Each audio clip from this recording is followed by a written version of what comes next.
Welcome to Venus competitive alma mater. তোমাদের জন্য আজকে আবার নতুন অঙ্ক নিয়ে এসেছি। দেখো এই অঙ্কটা কি বলেছে। বলেছে a plus b plus c equal to যদি 0 হয় তাহলে আমরা জানতে then the find the value a square by 2a square plus bc plus b square by 2b square plus ca plus c square by 2c square plus ab এর value জানতে চাইছে। এই টাইপের অঙ্ক 2 থেকে 3 সেকেন্ডের মধ্যে কিভাবে করব প্রসেসটা দেখো। এই অঙ্কগুলো খুবই গুরুত্বপূর্ণ, এসএসসি বলো, রেলের এক্সামে বলো, বা ওয়েস্ট বেঙ্গল পাবলিক সার্ভিস কমিশনের কথা বলো, বা যে কোনো স্টাফ সিলেকশনের পরীক্ষা বলো, খুবই গুরুত্বপূর্ণ। দেখো 2 থেকে 3 সেকেন্ডের মধ্যে কিভাবে সলভ করতে পারি। তাহলে এখানে আমাকে a plus b plus c মানে তিনটে ভেরিয়েবল দিয়েছে, এর ভ্যালু কত দিয়েছে, সাম করে 0 দিয়েছে। আমি এইখান থেকে কি করতে পারি, তুমি যে কোনো একটা ভেরিয়েবলকে 0 ধরতে পারো। কন্ডিশন কি, যে কোনো একটা ভেরিয়েবলকে 0 ধরতে পারো। কেন ধরতে পারি, কারণ দেখো নিচে কোনো সিঙ্গেল ভেরিয়েবল নেই যে তাকে 0 ধরলে ইনফিনিট ভ্যালু চলে আসবে। তো আমরা এখানে যে কোনো একটা ভ্যালুকে 0 ধরতে পারি।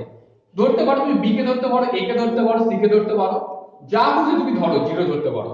তুমি যদি ভাবো আমি a ইকুয়াল টু 0 নেব, a এর ভ্যালু কি নেব, 0 নেব, তুমি b কে 0 নিতে পারো, c কে নিতে পারো, হ্যাঁ যা খুশি নিতে পারো। a b c তিনজনের মধ্যে যে কোনো একটাকে 0 ধরো। if a ইকুয়াল টু যদি 0 ধরে নাও তাহলে আমরা কি বলতে পারি, 0 বাই এটা কি হয়ে গেল, 0 বাই যাই থাকুক না কেন নিচে যাই থাকুক না কেন কি হয়ে যাবে, পুরোটা কি হবে, 0 হয়ে যাবে। 0 বাই সামথিং মানে 0 বাই কি হবে, a এর ভ্যালু কত, 0 হয়ে গেল। তাহলে আর নিচে কি থাকলো, b c, 0 এর ভ্যালু তো 0, তাহলে কি হয়ে গেল, b c পড়ে থাকলো। 0 বাই দিলে পুরোটা ভ্যালু তো 0 থাকবে। আচ্ছা a এর ভ্যালু 0 ধরেছো, তাহলে এখানে কি থাকলো, উপরে b স্কয়ার, নিচে কি হবে 2b স্কয়ার থাকলো। a এর ভ্যালু তো 0 ধরেছো, 0 ইনটু c মানে কি হবে, 0 হয়ে গেল। বাস, তাহলে এখানে এটুকু পড়ে থাকলো ভ্যালু। এখানে কি c স্কয়ার থাকলো, a এর ভ্যালু 0 ধরেছে, 0 ইনটু কি হবে b মানে 0 হয়ে গেল। তাহলে কি থাকলো, 2c স্কয়ার থাকলো। তাহলে c স্কয়ার কাট করলো, b স্কয়ার কাট করলো, এটা তো 0 পেয়ে গেলে। তাহলে কি পেলে এখানে 0 প্লাস 1 বাই 2 প্লাস 1 বাই 2, তাহলে কি হয়ে গেল, ভ্যালুটা কত হয়ে গেল, 1।